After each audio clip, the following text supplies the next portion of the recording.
ഏവർക്കും smart start PSCയുടെ പുതിയൊരു വീഡിയോയിലേക്ക് സ്വാഗതം. ഇന്ന് നമ്മൾ പഠിക്കാൻ പോകുന്നത് NCERT ബയോളജിയാണ്.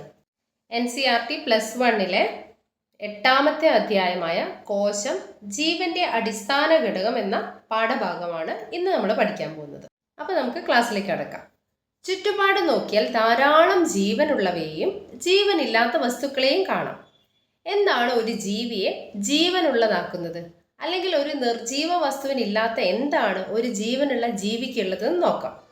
ജീവന്റെ അടിസ്ഥാന ഘടകത്തിന്റെ സാന്നിധ്യമാണ് ഈ ജീവനുള്ളവയും ജീവനില്ലാത്തവയും തമ്മിൽ വേർതിരിക്കുന്നത്. അപ്പൊ ജീവന്റെ അടിസ്ഥാന ഘടകത്തിന്റെ സാന്നിധ്യം എന്ന് പറയുന്നത് എന്താ? എല്ലാ ജീവജാലങ്ങളിലും കാണപ്പെടുന്ന കോശമാണ്. ജീവന്റെ അടിസ്ഥാന ഘടകം എന്ന് പറയുന്നത് കോശമാണ്. ജീവന്റെ അടിസ്ഥാന ഘടകമാണ് കോശം. എല്ലാ ജീവജാലങ്ങളും കോശത്താൽ നിർമ്മിതമാണ്. ചില ജീവികൾക്കാണെങ്കിൽ ഒറ്റ കോശമാണ് ഉള്ളത്. അങ്ങനെയുള്ള ജീവികളെ ഏകകോശ ജീവികൾ എന്നാണ് പറയുന്നത്. എന്നാൽ മനുഷ്യരെ പോലെ മറ്റനേകം ജീവികളുടെ ശരീരം ധാരാളം കോശങ്ങളാൽ നിർമ്മിതമാണ്. ഈ ജീവികളെ ബഹുകോശ ജീവികൾ എന്നാണ് വിളിക്കുന്നത്. അപ്പൊ നമ്മളിവിടെ എന്തൊക്കെ കാര്യങ്ങളാണ് പഠിച്ചത്? ജീവികളുടെ ഘടനാപരവും ജീവധർമ്മപരവുമായ അടിസ്ഥാന ഘടകമാണ് കോശം എന്ന് നമ്മൾ പഠിച്ചു. ജീവികളുടെ ഘടനാപരവും ജീവധർമ്മപരവുമായ അടിസ്ഥാന ഘടകമാണ് കോശം.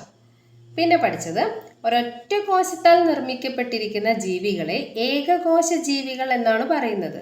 ശരീരത്തിൽ 2 അതിലധികമോ കോശങ്ങളുള്ള ജീവികളാണ് ബഹുകോശ ജീവികൾ എന്നറിയപ്പെടുന്നത്. ഏകകോശ ജീവികൾക്ക് ഉദാഹരണമാണ് ബാക്ടീരിയ, പാരമീസിയം, യുഗ്ലീന, അമീബ തുടങ്ങിയവ. ബഹുകോശ ജീവികൾക്ക് ഉദാഹരണം സസ്യങ്ങൾ, ജന്തുക്കൾ ഒക്കെ ബഹുകോശ ജീവി വിഭാഗത്തിൽ പെടുന്നവയാണ്. അതുപോലെ കോശത്തെക്കുറിച്ചുള്ള പഠനമാണ് സൈറ്റോളജി. കോശത്തെക്കുറിച്ചുള്ള പഠനമാണ് സൈറ്റോളജി. സെൽ എന്നത് ഒരു ലാറ്റിൻ പദമാണ്. ആ ലാറ്റിൻ പദത്തിന് അർത്ഥം എന്താണ്? ചെറിയ മുറി അല്ലെങ്കിൽ സ്മോൾ റൂം എന്നാണ് സെൽ എന്ന ലാറ്റിൻ പദത്തിന്റെ അർത്ഥം. ഈ 2 പോയിന്റ് കൂടെ ഓർത്തു വയ്ക്കാം. ഏകകോശ ജീവികളുടെ സവിശേഷത എന്ന് പറയുന്നത് ഏകകോശ ജീവികൾ സ്വതന്ത്രമായി നിലനിൽക്കുന്നു. അതുപോലെ ജീവന് ആധാരമായ ധർമ്മങ്ങൾ ഒറ്റയ്ക്ക് നിർവഹിക്കുന്നു. ബാക്കി ഭാഗം നോക്കാം.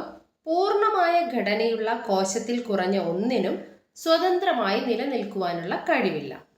അതിനാൽ എല്ലാ ജീവജാലങ്ങളുടെയും ഘടനാപരവും ജീവധർമ്മപരവുമായ അടിസ്ഥാന ഘടകമാണ് കോശം.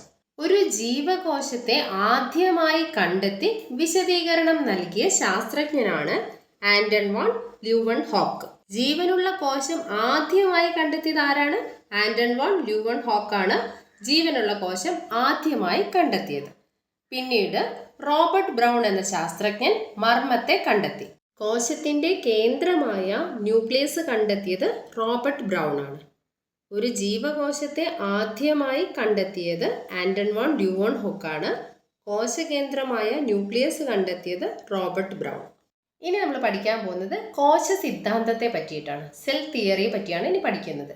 ജർമ്മൻ സസ്യശാസ്ത്രജ്ഞനായ മാത്യസ് ഷ്രീഡൻ 1838 ധാരാളം സസ്യങ്ങളെ പഠനവിധേയമാക്കി. ഈ സസ്യങ്ങൾ വിവിധ തരത്തിലുള്ള കോശങ്ങൾ കൊണ്ട് നിർമ്മിതമാണെന്നും അവ സസ്യത്തിന്റെ കലകളായി രൂപപ്പെടുന്നുവെന്നും അദ്ദേഹം കണ്ടെത്തി. ഇതേ കാലയളവിൽ ബ്രിട്ടീഷ് ജന്തുശാസ്ത്രജ്ഞനായ തിയോഡോർ ഷ്വാൻ 1839 ധാരാളം ജന്തുകോശങ്ങളെ പഠനവിധേയമാക്കുകയും ജന്തുകോശങ്ങൾക്ക് ഒരു നേർത്ത ബാഹ്യസ്തരമുണ്ടെന്ന് അഭിപ്രായപ്പെടുകയും ചെയ്തു.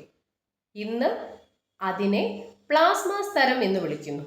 അദ്ദേഹം സസ്യകലകളിൽ നടത്തിയ പഠനങ്ങളുടെ അടിസ്ഥാനത്തിൽ കോശഭിത്തി സസ്യകോശങ്ങളുടെ പ്രത്യേകതയാണെന്നും സ്ഥിരീകരിച്ചു.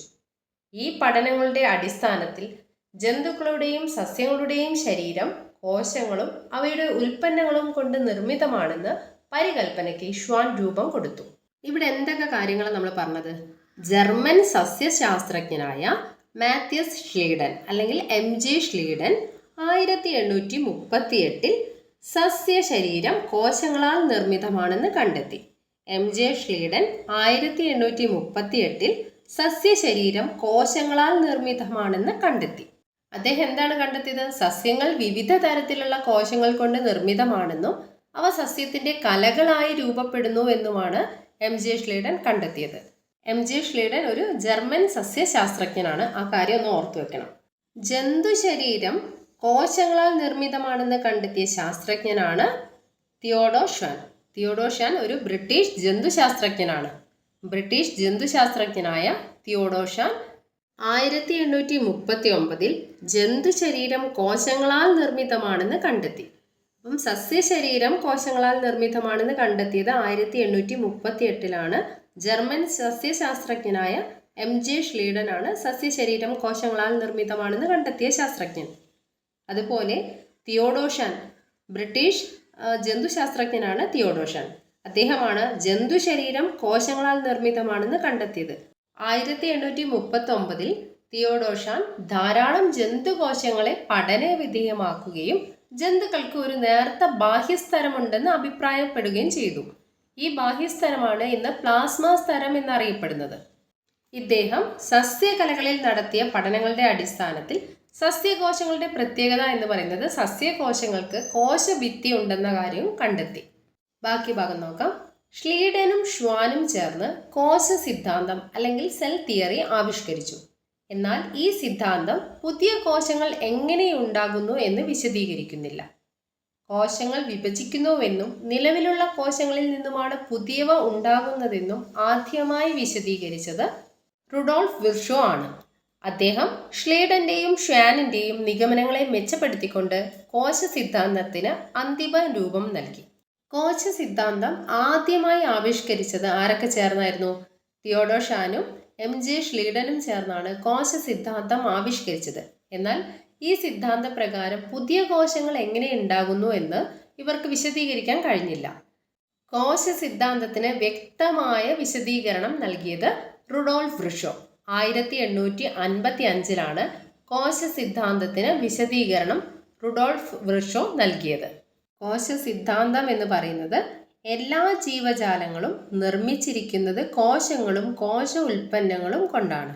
എല്ലാ ജീവജാലങ്ങളും നിർമ്മിച്ചിരിക്കുന്നത് കോശങ്ങളും കോശ ഉൽപ്പന്നങ്ങളും കൊണ്ടാണ്.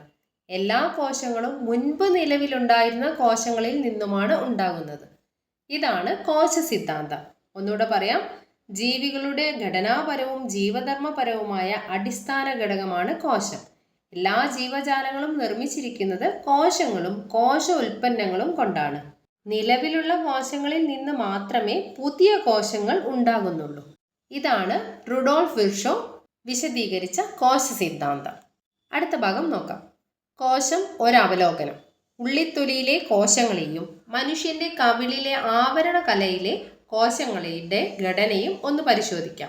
സസ്യകോശത്തിന്റെ ഉത്തമോദാഹരണമായ ഉള്ളിയുടെ കോശത്തിന്റെ ഏറ്റവും പുറമെയായി വ്യക്തമായ ഒരു കോശഭിത്തിയും അതിനുള്ളിലായി ഒരു കോശസ്തരവുമുണ്ട്. മനുഷ്യന്റെ കവിളിലെ കോശങ്ങൾക്ക് ഏറ്റവും പുറമെ ഒരു കോശസ്തരം മാത്രമാണ് ഉള്ളത്. ഓരോ കോശത്തിനും ഉള്ളിലായി കട്ടി കൂടിയ സ്തരത്താൽ പൊതിഞ്ഞ മർമ്മം കാണപ്പെടുന്നു. മർമ്മത്തിനുള്ളിലായി ക്രോമസോമുകളും അവയ്ക്കുള്ളിലായി ജനിതക വസ്തുവായ DNA കാണപ്പെടുന്നു. ഇങ്ങനെ സ്തരത്താൽ പൊതിഞ്ഞ മർമ്മമുള്ള കോശങ്ങളെ യൂക്കാരിയോട്ടുകൾ എന്നും സ്തരത്താൽ പൊതിയാത്ത മർമ്മമുള്ള കോശങ്ങളെ പ്രോകാരിയോട്ടുകളെന്നും വിളിക്കുന്നു. ഈ രണ്ടു തരം കോശങ്ങളുടെയും ഉൾഭാഗത്ത് അർദ്ധദ്രാവകാവസ്ഥയിലുള്ള കോശദ്രവ്യം നിറഞ്ഞിരിക്കുന്നു. ഇവിടെ നമ്മൾ സസ്യകോശവും ജന്തുകോശവും തമ്മിലുള്ള താരതമ്യമാണ് നോക്കുന്നത്. സസ്യകോശത്തിന് ഉദാഹരണമായിട്ട് ഉള്ളിയുടെ കോശമാണ് പരീക്ഷണത്തിനായിട്ട് എടുത്തത്. അപ്പോൾ അവിടെ എന്താ കണ്ടത്? ഉള്ളിയുടെ കോശത്തിലെ ഏറ്റവും പുറമെയായിട്ട് വ്യക്തമായ ഒരു കോശഭിത്തിയും അതിനുള്ളിലായിട്ട് കോശസ്തരവും കണ്ടെത്തി. അപ്പോൾ ഈ കോശഭിത്തി എന്ന് പറഞ്ഞാൽ എന്താണ്? സസ്യങ്ങളുടെയും ഫംഗസുകളുടെയും കോശസ്തരത്തെ പൊതിഞ്ഞുകൊണ്ട് കാണപ്പെടുന്ന കട്ടിയേറിയ ജീവനില്ലാത്ത ആവരണമാണ് കോശഭിത്തി. സസ്യങ്ങളുടെയും ഫംഗസുകളുടെയൊക്കെ കോശസ്തരത്തെ പൊതിഞ്ഞുകൊണ്ട് കാണപ്പെടുന്ന കട്ടിയേറിയ ജീവനില്ലാത്ത ആവരണമാണ് കോശഭിത്തി. അപ്പം സസ്യകോശത്തിൽ എന്തൊക്കെയാണ് കണ്ടെത്തിയത്? കോശഭിത്തിയും കണ്ടെത്തി, കോശസ്തരവും കണ്ടെത്തി. എന്നാൽ മനുഷ്യന്റെ കവിളിലെ കോശങ്ങൾ എടുത്ത് പരിശോധിച്ചപ്പോൾ അവിടെ എന്താണ് മിസ്സിംഗ് ആയിട്ടുള്ളത്? കോശഭിത്തി ഉണ്ടോ? ഇല്ല, കോശഭിത്തി കണ്ടില്ല. കോശസ്തരം മാത്രമേ ഉള്ളൂ മനുഷ്യകോശങ്ങളിൽ. അതുപോലെ ഓരോ കോശത്തിനും ഉള്ളിലായി കട്ടി കൂടിയ സ്തരത്താൽ പൊതിഞ്ഞ മർമ്മമുണ്ട്. മർമ്മത്തിനുള്ളിലായിട്ട് ക്രോമസോമുകളും അവയ്ക്കുള്ളിലായിട്ട് ജനിതക വസ്തുവായിട്ടുള്ള DNA കാണപ്പെടുന്നു. ഇങ്ങനെ സ്ഥലത്താൽ പൊതിഞ്ഞ മർമ്മമുള്ള കോശങ്ങളെ യൂക്കാരിയോട്ടുകൾ എന്നും സ്ഥലത്താൽ പൊതിയാത്ത മർമ്മമുള്ള കോശങ്ങളെ പ്രോകാരിയോട്ടുകൾ എന്നുമാണ് വിളിക്കുന്നത്. ഒന്നുകൂടെ പറയാം, വ്യക്തമായ ന്യൂക്ലിയസ് ഇല്ലാത്ത കോശങ്ങളാണ് പ്രോകാരിയോട്ടിക് കോശങ്ങൾ. ഉദാഹരണം ബാക്ടീരിയ, സൈനോബാക്ടീരിയ, മൈക്കോപ്ലാസ്മ എന്നിവ. സ്ഥലത്താൽ ആവരണം ചെയ്യപ്പെട്ട വ്യക്തമായ ന്യൂക്ലിയസോട് കൂടിയ കോശങ്ങളാണ് യൂകാരിയോട്ടിക് കോശങ്ങൾ എന്നറിയപ്പെടുന്നത്. ഉദാഹരണം സസ്യകോശം, ജന്തുകോശം. വിവിധ ആകൃതിയിലുള്ള കോശങ്ങളുടെ ചിത്രീകരണമാണ് ഇവിടെ കൊടുത്തിരിക്കുന്നത്. അതിൽ നീളം കൂടിയ കോശങ്ങളുണ്ട്, നാഡീകോശങ്ങളുണ്ട്. ആകൃതിയിലും കോശങ്ങൾ വൈവിധ്യമുള്ളവയാണ് അല്ലേ. ഡിസ്ക് ആകൃതിയിലുള്ളതുണ്ട്, ബഹുഭുജാകൃതിയിൽ, സ്തംഭാകൃതിയിൽ, ക്യൂബിക് ആകൃതിയിൽ, നൂല് പോലെയുള്ളവ അല്ലെങ്കിൽ ഒരു ആകൃതിയും ഇല്ലാത്ത കോശങ്ങളൊക്കെ നമുക്കിവിടെ കാണുന്നുണ്ട്. കോശങ്ങൾ നിർവഹിക്കുന്ന ധർമ്മത്തിൻ്റെ അടിസ്ഥാനത്തിൽ അവയുടെ ആകൃതിയിലും മാറ്റമുണ്ടാകും എന്ന കാര്യം ഓർത്തിരിക്കാം. നമുക്ക് ബാക്കി ഭാഗം പഠിക്കാം. പ്രോകാരിയോട്ടിക് കോശങ്ങളായാലും യൂകാരിയോട്ടിക് കോശങ്ങളായാലും ഈ രണ്ട് തരം കോശങ്ങളുടെയും ഉൾഭാഗത്ത് അർദ്ധദ്രാവകാവസ്ഥയിലുള്ള കോശദ്രവ്യം നിറഞ്ഞിരിക്കുന്നു. സസ്യകോശങ്ങളിലും ജന്തുകോശങ്ങളിലും കോശപ്രവർത്തനങ്ങൾ നടക്കുന്നത് പ്രധാനമായും കോശദ്രവ്യത്തിൽ വെച്ചാണ്. ഒരു കോശത്തെ ജീവൽ പ്രവർത്തനാവസ്ഥയിൽ നിലനിർത്തുന്നത് കോശദ്രവ്യത്തിൽ നടക്കുന്ന വിവിധ രാസപ്രവർത്തനങ്ങളാണ്.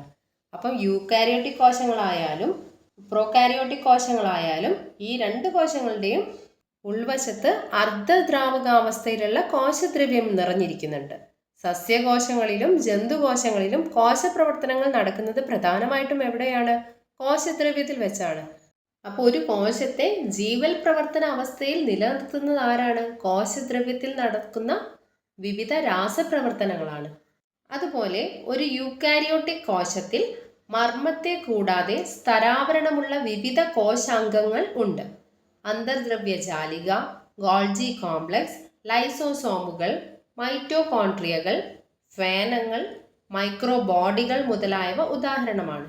എന്നാൽ ഒരു പ്രോകാരിയോട്ടിക് കോശത്തിൽ സ്തരാവരണമുള്ള മർമ്മമോ മറ്റു കോശാംഗങ്ങളോ കാണപ്പെടുന്നില്ല. ഇവിടെ നമ്മൾ എന്താ പറഞ്ഞത്? യൂക്കാരിയോട്ടിക് കോശത്തിൽ സ്തരാവരണമുള്ള ഒരു മർമ്മമുണ്ട്, അതുപോലെ സ്തരാവരണമുള്ള വിവിധ കോശാംഗങ്ങളുണ്ട്.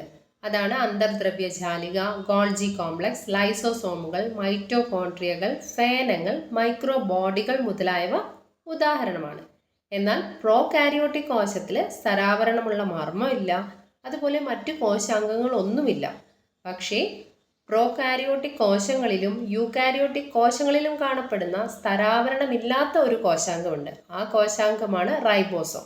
പ്രോകാരിയോട്ടിക് കോശങ്ങളിലും യൂക്കാരിയോട്ടിക് കോശങ്ങളിലും കാണപ്പെടുന്ന സ്തരാവരണമില്ലാത്ത കോശാംഗം ഏതാണ്? റൈബോസോം. അത് മറന്നു പോരുതേ. അതുപോലെ കോശത്തിനുള്ളിൽ റൈബോസോമുകൾ കോശദ്രവ്യത്തെ കൂടാതെ അന്തർദ്രവ്യജാലികയുടെ പുറത്തായും മറ്റു രണ്ട് കോശാംഗങ്ങളായ ഹരിതകണം, സസ്യങ്ങളിൽ മാത്രമാണ് ഹരിതകണം ഉള്ളത്, മൈറ്റോകോൺട്രിയ എന്നിവയുടെ ഉള്ളിലായും കാണപ്പെടുന്നു. ഇവിടെ പറഞ്ഞ ഈ പോയിന്റ്സ് ഒന്നുകൂടെ പറയാം.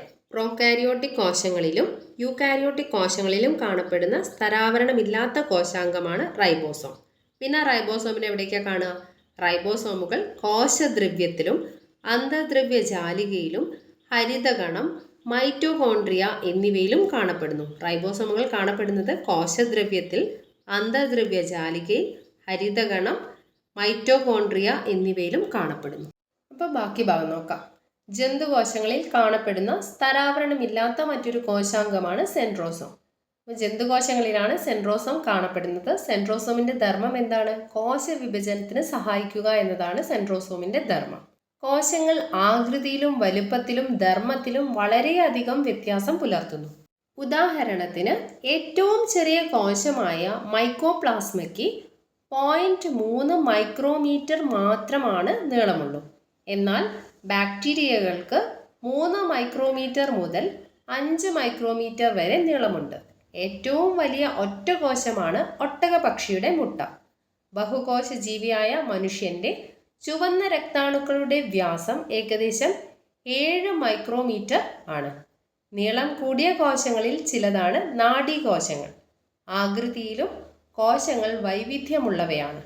ഡിസ്ക് ആകൃതി, ബഹുഭുജാകൃതി, സ്തംഭാകൃതി, ക്യൂബാകൃതി, നൂല് പോലെയും അല്ലെങ്കിൽ പ്രത്യേക ആകൃതി ഇല്ലാതെയും കോശങ്ങൾ കാണപ്പെടുന്നു. കോശങ്ങൾ നിർവഹിക്കുന്ന ധർമ്മത്തിൻ്റെ അടിസ്ഥാനത്തിൽ അവയുടെ ആകൃതിയിലും മാറ്റമുണ്ടാകും. ഇവിടെ എന്തൊക്കെ കാര്യങ്ങളാണ് നമ്മൾ പഠിച്ചത്? ഏറ്റവും ചെറിയ കോശം ഏതാണ്? മൈക്കോപ്ലാസ്മയാണ് ഏറ്റവും ചെറിയ കോശം. നീളമൊന്നും പഠിക്കണമെന്നില്ല, എന്നാലും ഓർത്ത് വെച്ചോളൂ. 0.3 മൈക്രോമീറ്റർ ആണ് മൈക്കോപ്ലാസ്മയുടെ നീളം. ഏറ്റവും ചെറിയ കോശം ഏതാണ്? മൈക്കോപ്ലാസ്മയാണ് ഏറ്റവും ചെറിയ കോശം. ഏറ്റവും വലിയ ഒറ്റക്കോശം ഏതാണ്? ഒട്ടകപക്ഷിയുടെ മുട്ടയാണ് ഏറ്റവും വലിയ ഒറ്റക്കോശം. ഏറ്റവും ചെറിയ കോശം എന്ന് പറയുന്നത് മൈക്കോപ്ലാസ്മയാണ്. ഏറ്റവും വലിയ ഒറ്റക്കോശമാണ് ഒട്ടകപക്ഷിയുടെ മുട്ട. ഇനി നമ്മൾ പഠിക്കാൻ പോകുന്നത് പ്രോകാരിയോട്ടിക് കോശങ്ങളെ പറ്റിയിട്ടാണ്. പ്രോകാരിയോട്ടിക് കോശങ്ങൾക്ക് ഉദാഹരണമാണ് ബാക്ടീരിയകൾ, നീലഹരിത ആൽഗകൾ, മൈക്കോപ്ലാസ്മകൾ, പ്ലൂറോന്യൂമോണിയ പോലെയുള്ള ജീവികൾ എന്നിവ പ്രോകാരിയോട്ടിക് കോശങ്ങളാണ്. ഇവ യൂകാരിയോട്ടിക് കോശങ്ങളെക്കാൾ പൊതുവെ ചെറിയവയും വളരെ വേഗം വിഭജിക്കാൻ കഴിയുന്നവയുമാണ്. ഇവയുടെ ആകൃതിയിലും വലുപ്പത്തിലും വളരെയേറെ വൈവിധ്യമുണ്ട്. ബാക്ടീരിയകൾ പ്രധാനമായും 4 ആകൃതിയിലുണ്ട്. ദണ്ഡാകൃതിയിലുള്ള ബാസിലസുകൾ, ഗോളാകൃതിയിലുള്ള കോക്കസുകൾ, കോമ രൂപത്തിലുള്ള വിബ്രിയോകൾ, സർപ്പിൾ ആകൃതിയുള്ള സ്പൈറില്ല. എന്തൊക്കെ കാര്യങ്ങളാണ് നമ്മൾ പഠിച്ചത്? പ്രോകാരിയോട്ടിക് കോശങ്ങൾക്ക് ഉദാഹരണം ഏതൊക്കെയാണ്? ബാക്ടീരിയകൾ, നീലഹരിത ആൽഗകൾ, മൈക്കോപ്ലാസ്മകൾ, പ്ലൂറോന്യൂമോണിയ പോലുള്ള ജീവികളാണ് പ്രോകാരിയോട്ടിക് കോശങ്ങൾക്ക് ഉദാഹരണം. പ്ലൂറോന്യൂമോണിയ ലൈക്ക് ഓർഗാനിസമാണ് PPLO എന്നറിയപ്പെടുന്നത്. പ്രോകാരിയോട്ടിക് കോശങ്ങളുടെ സവിശേഷതകൾ എന്തൊക്കെയാണ്? ഇവ യൂകാരിയോട്ടിക് കോശങ്ങളെക്കാൾ പൊതുവെ ചെറിയവയാണ്. അതുപോലെ പെട്ടെന്ന് വളരെ വേഗം വിഭജിക്കാനുള്ള കഴിവുള്ളവയാണ് പ്രോകാരിയോട്ടിക് കോശങ്ങൾ. ഇവയുടെ ആകൃതിയിലും വലുപ്പത്തിലും ഒക്കെ വളരെയേറെ വൈവിധ്യമുണ്ട്. അതുപോലെ ബാക്ടീരിയകൾ പ്രധാനമായിട്ടും 4 ആകൃതിയിലാണ് കാണപ്പെടുന്നത്. ദണ്ഡാകൃതിയിൽ കാണപ്പെടുന്ന ബാക്ടീരിയകളാണ് ബാസിലസുകൾ. ഗോളാകൃതിയിൽ കാണപ്പെടുന്ന ബാക്ടീരിയകളാണ് കോക്കസുകൾ. കോമ രൂപത്തിലുള്ള ആകൃതിയിൽ കാണപ്പെടുന്ന ബാക്ടീരിയകളാണ് വിബ്രിയോകൾ. സർപ്പിൾ ആകൃതിയിൽ കാണപ്പെടുന്ന ബാക്ടീരിയകളാണ് സ്പൈറില്ല. ഈ ബാക്ടീരിയകളുടെ ആകൃതി ഒന്നുകൂടെ പറയാം. ബാക്ടീരിയകൾ പ്രധാനമായിട്ടും 4 ആകൃതിയിലാണ് കാണപ്പെടുന്നത്. ദണ്ഡാകൃതിയിലുള്ള ബാക്ടീരിയകളാണ് ബാസിലസുകൾ. ഗോളാകൃതിയിലുള്ള ബാക്ടീരിയകളാണ് കോക്കസുകൾ. കോമ ആകൃതിയിലുള്ള ബാക്ടീരിയകളാണ് വിബ്രിയോകൾ. സർപ്പിൾ ആകൃതിയുള്ള ബാക്ടീരിയകളാണ് സ്പൈറില്ല. അപ്പോൾ ബാക്കി ഭാഗം നോക്കാം. പ്രോകാരിയോട്ടിക് കോശങ്ങൾ ധർമ്മത്തിലും ആകൃതിയിലും വ്യത്യാസം കാണിക്കാറുണ്ടെങ്കിലും അടിസ്ഥാനപരമായിട്ട് ഇവയുടെ ഘടന ഒരുപോലെയാണ്. മൈക്കോപ്ലാസ്മ ഒഴികെയുള്ള ബാക്കി എല്ലാ പ്രോകാരിയോട്ടിക് കോശങ്ങളിലും കോശസ്തരത്തിനെ ചുറ്റി കോശഭിത്തി കാണപ്പെടുന്നു. അപ്പം മൈക്കോപ്ലാസ്മയിൽ കോശസ്തരത്തിനെ ചുറ്റിയിട്ട് കോശഭിത്തി കാണപ്പെടുന്നില്ല. മൈക്കോപ്ലാസ്മ ഒഴികെയുള്ള ബാക്കി എല്ലാ പ്രോകാരിയോട്ടിക് കോശങ്ങളിലും കോശസ്തരത്തിനെ ചുറ്റിക്കൊണ്ട് കോശഭിത്തി കാണപ്പെടുന്നുണ്ട്. കോശത്തിനുള്ളിൽ നിറഞ്ഞിരിക്കുന്ന ദ്രവാവസ്ഥയിലുള്ള ഭാഗമാണ് കോശദ്രവ്യം. നമ്മൾ നേരത്തെ പഠിച്ചല്ലോ, കോശത്തിനുള്ളിൽ നിറഞ്ഞിരിക്കുന്ന ദ്രവ അവസ്ഥയിലുള്ള ഒരു ഭാഗമാണ് കോശദ്രവ്യം. വ്യക്തമായ മർമ്മം ഇവിടെ കാണപ്പെടുന്നില്ല. ഇവയുടെ ജനിതക വസ്തു സ്തരത്താൽ പൊതിഞ്ഞിട്ടുമില്ല. മിക്കവാറും ബാക്ടീരിയകളിൽ ജനിതക DNA കൂടാതെ വൃത്താകൃതിയിലുള്ള ചെറിയ DNA കാണപ്പെടുന്നു. ഇത്തരത്തിലുള്ള ചെറിയ DNAയെ പ്ലാസ്മിഡുകൾ എന്ന് വിളിക്കുന്നു. അപ്പം നമ്മൾ എന്തൊക്കെ കാര്യങ്ങളാണ് ഇവിടെ പഠിച്ചത്? പ്രോകാരിയോട്ടിക് കോശങ്ങൾ ധർമ്മത്തിലും ആകൃതിയിലൊക്കെ വ്യത്യാസം കാണിക്കാറുണ്ട്. എന്നാലും അടിസ്ഥാനപരമായിട്ട് അവയുടെ ഘടന എല്ലാത്തിൻ്റെയും ഒരുപോലെയാണ്. പിന്നെ പറഞ്ഞത് മൈക്കോപ്ലാസ്മ ഒഴികെയുള്ള എല്ലാ പ്രോകാരിയോട്ടിക് കോശങ്ങളിലും കോശസ്തരത്തിനെ ചുറ്റിയിട്ട് കോശഭിത്തി കാണപ്പെടുന്നുണ്ട്. കോശത്തിനുള്ളിൽ നിറഞ്ഞിരിക്കുന്ന ദ്രാവകാവസ്ഥയിലുള്ള ഭാഗമാണ് കോശദ്രവ്യം. പിന്നെ നമ്മൾ പഠിച്ചത് പ്രോകാരിയോട്ടിക് കോശങ്ങളിൽ വ്യക്തമായ മർമ്മം കാണുന്നില്ല എന്ന് പഠിച്ചു. അതുപോലെ ഇവയുടെ ജനിതക വസ്തു സ്തരത്താൽ പൊതിയപ്പെട്ടിട്ടുമില്ല. മിക്കവാറും ബാക്ടീരിയകളിൽ ജനിതക DNA കൂടാണ്ട് വൃത്താകൃതിയിലുള്ള ഒരു ചെറിയ DNA കൂടെ കാണപ്പെടുന്നുണ്ട്. ഈ ചെറിയ DNA പ്ലാസ്മിഡുകൾ എന്നാണ് വിളിക്കുന്നത്. ഈ പ്ലാസ്മിഡുകൾ ബാക്ടീരിയകൾക്ക് ചില പ്രത്യേക സ്വഭാവ സവിശേഷതകളാണ് പ്രദാനം ചെയ്യുന്നത്. അത്തരത്തിലുള്ള ഒരു സവിശേഷതയാണ് ആൻറ്റിബയോട്ടിക്കുകളെ ചെറുത്തു നിൽക്കുന്നതിനുള്ള കഴിവ്. ബാക്കി ഭാഗം പഠിക്കാം. യൂകാരിയോട്ടിക് കോശങ്ങളിൽ മർമ്മസ്തരം കാണപ്പെടുന്നു. റൈബോസോമുകൾ ഒഴികെ യൂകാരിയോട്ടിൽ കാണുന്ന ഒരു കോശാംഗവും പ്രോകാരിയോട്ടിൽ കാണപ്പെടുന്നില്ല. യൂകാരിയോട്ടിക് കോശങ്ങളിൽ കാണപ്പെടാത്ത ഇൻക്ലൂഷനുകൾ പ്രോകാരിയോട്ടിക് കോശങ്ങളുടെ സവിശേഷതയാണ്. കോശസ്തരം വൈവിധ്യവൽക്കരിക്കപ്പെട്ട് രൂപപ്പെടുന്ന മീസോസോമുകൾ പ്രോകാരിയോട്ടുകളുടെ മാത്രം പ്രത്യേകതയാണ്. ഇവ യഥാർത്ഥത്തിൽ കോശസ്തരത്തിന്റെ ഉൾമടക്കുകളാണ്. പ്രോകാരിയോട്ടുകളുടെ കോശദ്രവ്യത്തിൽ ആഹാരവസ്തുക്കൾ സംഭരിച്ചിരിക്കുന്നത് ഇൻക്ലൂഷൻ ബോഡികളാണ്. ഇവയെ ഒരു ആവരണ വ്യവസ്ഥ കൊണ്ട് പൊതിഞ്ഞിട്ടില്ല. ബാക്കി പോയിന്റുകളെല്ലാം നമ്മൾ നേരത്തെ പഠിച്ചതാണ്. ഇനി നമ്മൾ പഠിക്കാൻ പോകുന്നത് കോശ ആവരണവും അതിൻ്റെ രൂപാന്തരങ്ങളും. മിക്ക പ്രോകാരിയോട്ടുകൾക്കും, പ്രത്യേകിച്ച് ബാക്ടീരിയ കോശങ്ങൾക്ക് രാസപരമായി സങ്കീർണതയുള്ള കോശാവരണമുണ്ട്. ഈ ആവരണത്തിന് ദൃഢമായി ചേർന്നിരിക്കുന്ന 3 പാളികളുണ്ട്. ഏറ്റവും പുറമേയായി ഗ്ലൈക്കോകാലിക്സ്, അതിനുള്ളിലായി കോശഭിത്തി, ഏറ്റവും ഉള്ളിൽ കോശസ്തരം. ഇവയ്ക്ക് ഓരോന്നിനും പ്രത്യേക ധർമ്മമുണ്ടെങ്കിലും എല്ലാ സ്തരങ്ങളും ചേർന്ന് ഒറ്റ യൂണിറ്റായി കോശത്തെ സംരക്ഷിക്കുന്നു. കോശാവരണത്തിലുള്ള വ്യത്യാസവും ഗ്രാം സ്റ്റെയിനിങ്ങിനോടുള്ള പ്രതികരണവും അനുസരിച്ച് ബാക്ടീരിയകളെ 2ആയി തരംതിരിക്കാം. ഗ്രാം സ്റ്റെയിൻ പിടിച്ചെടുക്കുന്നവയെ ഗ്രാം പോസിറ്റീവ് എന്നും പിടിച്ചെടുക്കാത്തവയെ ഗ്രാം നെഗറ്റീവ് ബാക്ടീരിയകൾ എന്നും അറിയപ്പെടുന്നു. ഈ സ്റ്റെയിനിങ് രീതി കണ്ടുപിടിച്ചത് ഹാൻസ് ക്രിസ്റ്റ്യൻ ഗ്രാം എന്ന ശാസ്ത്രജ്ഞനാണ്. ഇവിടെ എന്തൊക്കെ കാര്യങ്ങളാണ് നമുക്ക് പഠിക്കാനുള്ളത്? ഒട്ടുമിക്ക പ്രോകാരിയോട്ടുകൾക്കും, പ്രത്യേകിച്ച് ബാക്ടീരിയകളുടെ കാര്യം എടുക്കുകയാണെങ്കിൽ, ബാക്ടീരിയ കോശങ്ങൾക്ക് രാസപരമായിട്ട് വളരെ സങ്കീർണതയുള്ള ഒരു കോശാവരണമാണുള്ളത്. അങ്ങനെ പറയാൻ കാരണം എന്താ? ഈ ആവരണത്തിന് ദൃഢമായി ചേർന്നിരിക്കുന്ന 3 പാളികളാണുള്ളത്. ഏറ്റവും പുറമേയായിട്ട് കാണപ്പെടുന്ന പാളിയാണ് ഗ്ലൈക്കോകാലിക്സ്. അതിനുള്ളിലായിട്ട് കോശഭിത്തിയുണ്ട്, അതിൻ്റെ ഉള്ളിലായിട്ടാണ് കോശസ്തരമുള്ളത്. ഇങ്ങനെ 3 പാളികൾ ചേർന്നതാണ് ബാക്ടീരിയകളുടെ കോശങ്ങൾ. ഇവയ്ക്ക് ഓരോന്നിനും പ്രത്യേക ധർമ്മങ്ങളൊക്കെ ഉണ്ട്. എന്നാൽ കൂടിയും എല്ലാ സ്തരങ്ങളും ഒറ്റ യൂണിറ്റായി ചേർന്നിട്ടാണ് കോശത്തെ സംരക്ഷിക്കുന്നത്. കോശാവരണത്തിലുള്ള വ്യത്യാസവും ഗ്രാം സ്റ്റെയിനിങ്ങിനോടുള്ള പ്രതികരണവും അനുസരിച്ചിട്ട് ബാക്ടീരിയകളെ 2ആയിട്ടാണ് തരംതിരിച്ചിരിക്കുന്നത്. ഗ്രാം സ്റ്റെയിൻ പിടിച്ചെടുക്കുന്നവയെ ഗ്രാം പോസിറ്റീവ് എന്നും പിടിച്ചെടുക്കാത്തവയെ ഗ്രാം നെഗറ്റീവ് ബാക്ടീരിയകൾ എന്നുമാണ് അറിയപ്പെടുന്നത്. ഒന്നുകൂടെ പറയാം. കോശാവരണത്തിലുള്ള വ്യത്യാസവും ഗ്രാം സ്റ്റെയിനിങ്ങിനോടുള്ള പ്രതികരണവും അനുസരിച്ചിട്ട് ബാക്ടീരിയകളെ 2ആയിട്ടാണ് തരംതിരിച്ചിരിക്കുന്നത്. ഗ്രാം സ്റ്റെയിൻ പിടിച്ചെടുക്കുന്നവയെ ഗ്രാം പോസിറ്റീവ് എന്നും പിടിച്ചെടുക്കാത്തവയെ ഗ്രാം നെഗറ്റീവ് ബാക്ടീരിയകളും എന്നാണ് അറിയപ്പെടുന്നത്. ഈ സ്റ്റെയിനിങ് രീതി കണ്ടുപിടിച്ചത് ആരാണ്? ഹാൻസ് ക്രിസ്റ്റ്യൻ ഗ്രാം ആണ് ഈ സ്റ്റെയിനിങ് രീതി കണ്ടെത്തിയത്. അടുത്ത ഭാഗം പഠിക്കാം. വ്യത്യസ്ത ബാക്ടീരിയകളിലെ ഗ്ലൈക്കോകാലിക്സ് അതിൻ്റെ ഘനത്തിലും ഘടനയിലും വ്യത്യാസപ്പെട്ടിരിക്കുന്നു.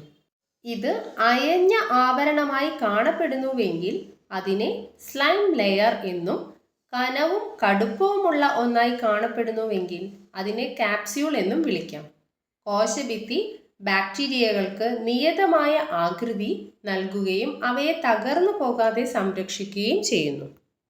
വ്യത്യസ്ത ബാക്ടീരിയകളിൽ ഗ്ലൈക്കോകാലിക്സ് അതിൻ്റെ ഘനത്തിലും ഘടനയിലും ഒക്കെ വ്യത്യാസപ്പെട്ടിരിക്കുന്നുണ്ട്. ഇതൊരു ലൂസ് ആയിട്ടുള്ള ആവരണമാണെങ്കിൽ അതിനെ സ്ലൈം ലെയർ അല്ലെങ്കിൽ സ്ലൈം പാളി എന്നാണ് അറിയപ്പെടുന്നത്. കനവും കടുപ്പവുമുള്ള ഒന്നായിട്ടാണ് കാണപ്പെടുന്നതെങ്കിൽ അതിനെ കാപ്സ്യൂൾ എന്നാണ് വിളിക്കുന്നത്. കോശഭിത്തി ബാക്ടീരിയകൾക്ക് എങ്ങനെയൊക്കെയാണ് ഹെൽപ്പ് ചെയ്യുന്നത്? കോശഭിത്തി ബാക്ടീരിയകൾക്ക് ആകൃതി നൽകുകയും അവയെ തകർന്നു പോകാതെ സംരക്ഷിക്കുകയും ചെയ്യുന്നു. അപ്പോൾ കോശഭിത്തിയുടെ ധർമ്മം എന്താണ്? ബാക്ടീരിയകൾക്ക് നിയതമായിട്ടുള്ള ആകൃതി നൽകുന്നുണ്ട്, അതുപോലെ അവയെ തകർന്നു പോകാതെ സംരക്ഷിക്കുന്നതും കോശഭിത്തിയാണ്.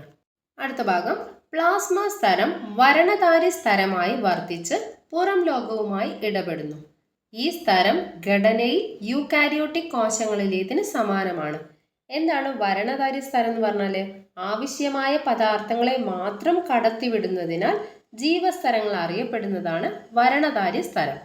പ്ലാസ്മ സ്തരമാണ് വരണധാരി സ്തരമായിട്ട് പ്രവർത്തിച്ചിട്ട് പുറം ലോകവുമായിട്ടുള്ള ഏത് പദാർത്ഥങ്ങളാണോ കടത്തിവിടേണ്ടത് ആ പദാർത്ഥങ്ങളെ മാത്രം കടത്തിവിടുന്നത് ഈ പ്ലാസ്മ സ്തരമാണ്. ഈ സ്തരം ഘടനയിൽ യൂക്കാരിയോട്ടിക് കോശങ്ങളിലേതിന് സമാനമായിട്ടുള്ള ഘടനയാണ്. പ്ലാസ്മ സ്തരം ചില ഭാഗങ്ങളിൽ കോശത്തിനുള്ളിലേക്ക് മടങ്ങിയിട്ട് ഒരു പ്രത്യേക ഘടനയോടുകൂടിയ മീസോസോമുകളായിട്ട് മാറുന്നുണ്ട്. അത് ഓർത്ത് വെക്കണം. അതുപോലെ ഇവ ചെറു സഞ്ചികളായും നളികകളായും പാളികളായും കാണപ്പെടുന്നു. മീസോസോമുകൾ കോശഭിത്തിയുടെ രൂപീകരണത്തിനും DNA ഇരട്ടിച്ച് പുത്രികാ കോശങ്ങൾക്ക് പങ്കിടുന്നതിനും സഹായിക്കുന്നു. കൂടാതെ ശ്വസനത്തിനും സ്രവങ്ങളുടെ ഉൽപാദനത്തിനും കോശസ്തരത്തിന്റെ വിസ്തൃതി വർദ്ധിപ്പിക്കുന്നതിനും രാസാഗ്നികളുടെ അളവ് കൂട്ടുന്നതിനും സഹായിക്കുന്നു. ചില പ്രോകാരിയോട്ടുകളായ നീലഹരിത ആൽഗകളുടെ കോശദ്രവ്യത്തിലേക്ക് നീണ്ടു നിൽക്കുന്ന സ്തരപാളികൾ കാണപ്പെടുന്നു. വർണ്ണവസ്തുക്കൾ നിറഞ്ഞ ഇവയെ ക്രോമാറ്റോഫോറുകൾ എന്ന് വിളിക്കുന്നു. അപ്പോൾ ഇവിടെ എന്തൊക്കെ കാര്യങ്ങൾ നമ്മൾ പറഞ്ഞത്? പ്ലാസ്മ സ്തരം ചില ഭാഗങ്ങളിൽ കോശഭിത്തിക്കുള്ളിലേക്ക് മടങ്ങിയിട്ട് ഒരു പ്രത്യേക ഘടനയോട് കൂടിയിട്ടുള്ള മീസോസോമുകളായിട്ട് മാറുന്നുണ്ട്. ഇവ ചെറു സഞ്ചികളായിട്ടും നളികകളായിട്ടും പാളികളായിട്ടും കാണപ്പെടുന്നുണ്ട്. മീസോസോമുകളുടെ ധർമ്മമാണ് ഇനി പറയുന്നത്. മീസോസോമുകൾ കോശഭിത്തിയുടെ രൂപീകരണത്തിന് സഹായിക്കുന്നു.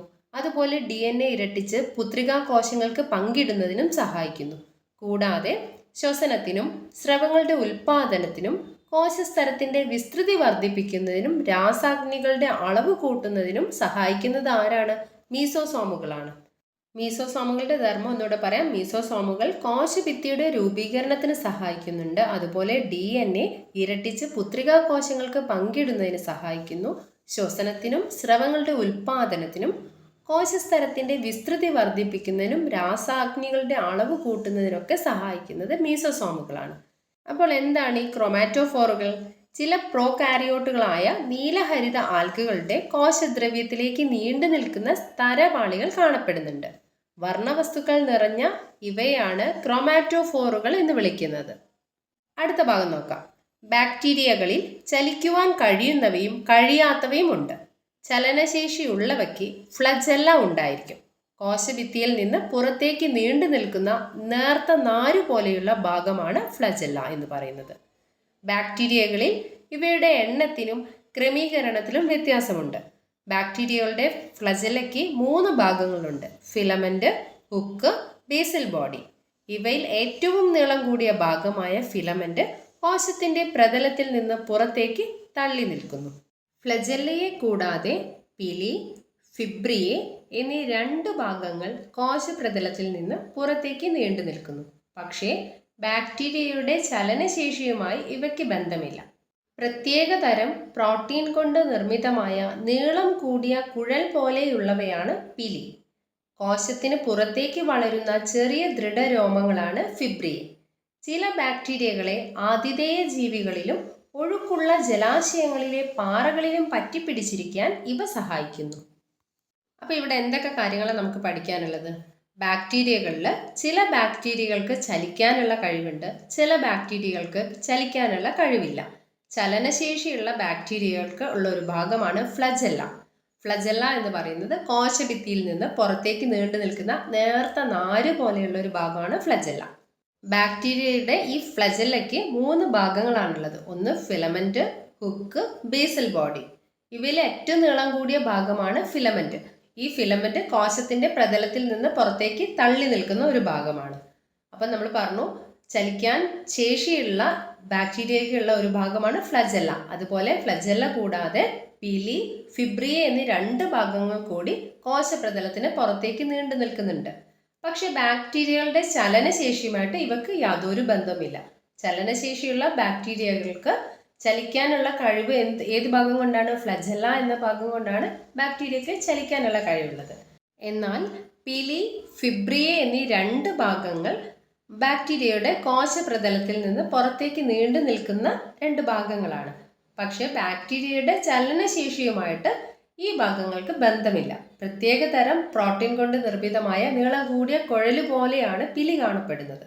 എന്നാൽ കോശത്തിന് പുറത്തേക്ക് വളരുന്ന ചെറിയ ദൃഢരോമങ്ങളാണ് ഫിബ്രിയെ. ഇവയുടെ ധർമ്മം എന്ന് പറയുന്നത് ബാക്ടീരിയകൾക്ക് ആതിഥേയ ജീവികളിലും ഒഴുകുന്ന ജലാശയത്തിലെ പാറകളിലൊക്കെ പറ്റിപ്പിടിച്ചിരിക്കാൻ സഹായിക്കുന്നു എന്നതാണ്. അപ്പോൾ ഇന്നത്തെ ക്ലാസ്സിൽ ഇത്രയും കാര്യങ്ങളാണ് ഉൾപ്പെടുത്തിയിരിക്കുന്നത്. ബാക്കി ഭാഗം നമുക്ക് അടുത്ത ക്ലാസ്സിൽ പഠിക്കാം. അതുപോലെ NCERTൻ്റെ ജിയോഗ്രഫി ക്ലാസ്സുകളും ചാനലിൽ അപ്ലോഡ് ചെയ്യുന്നുണ്ട്. കാണാത്തവർ അതൊക്കെ ഒന്ന് കണ്ടു നോക്കുക. അതുപോലെ നിങ്ങൾക്ക് ഈ വീഡിയോസ് ഉപകാരപ്പെടുന്നുണ്ടെങ്കിൽ വീഡിയോ ലൈക്ക് ചെയ്യാനും കൂട്ടുകാർക്ക് ഷെയർ ചെയ്ത് കൊടുക്കാനും മറക്കരുത്. ചാനൽ ആദ്യമായിട്ട് കാണുന്നവരാണെങ്കിൽ ചാനലൊന്ന് സബ്സ്ക്രൈബ് ചെയ്ത് സപ്പോർട്ട് ചെയ്യാം. അപ്പോൾ നമുക്ക് ഇതിൻ്റെ ബാക്കി ഭാഗമായിട്ട് അടുത്ത ക്ലാസ്സിൽ കാണാം. Thank you for watching.